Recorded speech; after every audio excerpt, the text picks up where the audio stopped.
Bueno. Oye. ¿Qué? ¿Tenemos una fogata? ¿Una fogata? ¿Sí? ¿Cómo?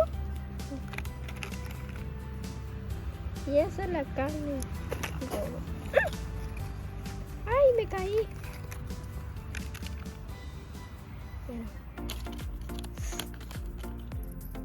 ¡Lo destruyeron!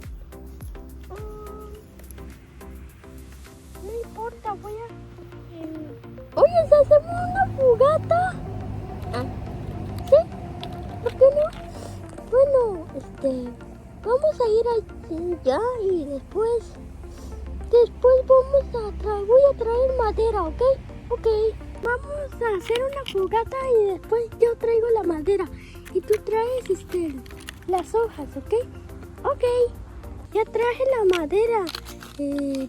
Yo voy a traer las hojas y la comida, ok.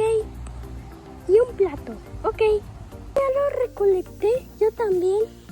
Hay que poner comidita para comer. Listo. Pero falta una cosa. ¿Qué? ¡Sal! ¡Sal! Tenemos sal. ¡Y listo! Basta la sal.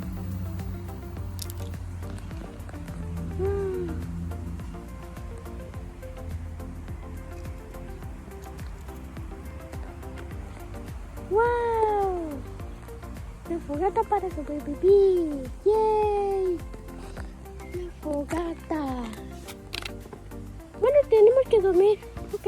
Bueno, nos vamos a dormir.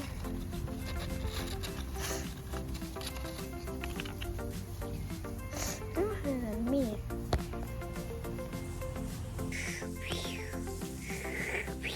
El día siguiente. Como bueno, ya despertamos.